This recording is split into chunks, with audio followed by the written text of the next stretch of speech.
Imagine, on a rainy afternoon in London in 1933. A man stood at the corner of Southampton Row, waiting for the traffic light to change. The moment the light turned from red to green, a flash bright enough to light up hell crossed his mind. That man was Leo Szilard. In that instant, he conceived the nuclear chain reaction, a concept that would later become the backbone of the atomic bomb. Tonight, let us follow the gentle glow of the fire, walk into his life through this story that lingers softly in the mind. All his days, he kept 2 suitcases packed and ready. He foresaw the rise of the Nazis, foresaw the destruction of nuclear weapons, yet never foresaw that as the one who pried open Pandora's box, he would be cast aside mercilessly by the times. He was science's Prometheus, but the fire he stole ultimately burned himself. Leo Szilard's tendency to stay far ahead of his era stemmed from an almost pathological sharp intuition. In 1930s Berlin, while most scientists remained confined to ivory towers debating pure physics formulas, Leo could already smell the unsettling stench of sulfur in the air. He was always the one staring into the shadows while parties raged around him. In Einstein's apartment, he and his old friend discussed not only refrigerator patent designs but also how to find refuge amid a crumbling civilization. He was a thorough skeptic. When Hitler was still mocked as a ridiculous clown by mainstream society, Leo had already withdrawn all his savings from the bank. He carried 2 suitcases filled with notes and daily necessities at all times, ready to flee into the unknown on a midnight train at any moment. This wariness kept him alive, yet trapped him in a lifelong state of unrest. He had no permanent home. Hotel bathtubs became his private universe for contemplation. He would soak for hours, letting hot water ease his anxiety while his mind calculated the division of uranium atoms. After fleeing to the United States, Leo Szilard never found the peace he longed for. Instead, he fell into deeper dread. Inside his laboratory at Columbia University, he confirmed the possibility of neutron emission. Staring at the faint green light on the counter, he turned to his partner and said, "Tonight, the world enters an age of sorrow." He knew German scientists across the ocean possessed the same brilliance. This prophetic fear nearly suffocated him. The eccentric Hungarian who did not even own a driver's license tracked down the reclusive Albert Einstein in Long Island.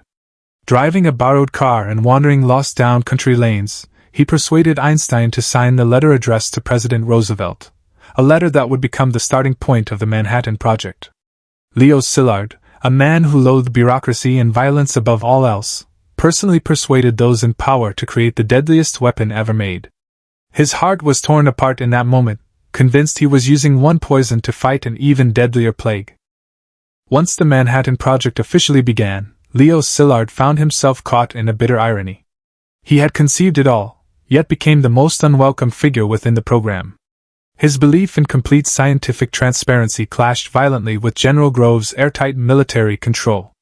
To the general, Szilard, who advocated collective decision-making among scientists and even proposed direct communication with the Soviet Union, was an unmonitored dangerous radical. Leo was placed under surveillance in the lab. Every phone call and written note faced strict censorship. This suppression sharpened his edge further. He began to realize he was no longer the master of the box he had opened, merely a small screw inside it.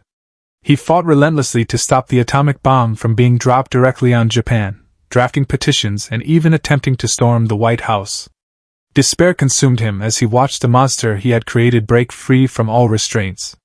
In those days, he wandered alone through cold office buildings, like a child struggling to close a giant gate amid a storm, only to be swept away by the raging wind. When news of Hiroshima arrived on that morning in August 1945, Leo Szilard did not recite ancient scriptures like Oppenheimer. He fell into a long, heavy silence.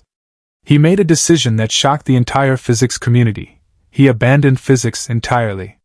To him, a discipline meant to uncover universal truth had become stained with blood. He turned to molecular biology, as if seeking redemption through studying life itself to atone for his role in creating destruction. This transformation carried a quiet sorrow and longing for absolution. In his later years, he was diagnosed with bladder cancer. Facing death, the once prophetic mind remained eerily calm. He designed his own radiotherapy dosage plan and turned his hospital ward into a mobile think tank. He still pondered alone in the bathtub, still wrote letters to world leaders urging nuclear testing bans.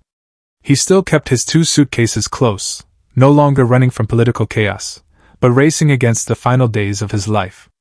The tension between him and his errand never faded, not even at the very end. He remained an eternal stranger, even in the modern world he had helped shape. Leo Szilard has long departed, yet the question he left behind still echoes through every quiet night. Are we truly capable of controlling the powers we create? His life was that of a prophet cursed by his own prophecy. What he left to humanity was not merely the fleeting insight of nuclear chain reaction, but a soul full of profound self-reflection. He taught us that true courage lies not only in opening a new era, but in standing firmly on the tracks and speaking out when humanity strays down a dangerous path. The story ends. Traffic lights still shift outside the window, just as they did on that London street so many years ago. Yet now the changing lights no longer symbolize destruction. Close your eyes, sink into the calm across time and space. On this night with no need to flee with suitcases, may you find peaceful rest and sweet dreams. Good night.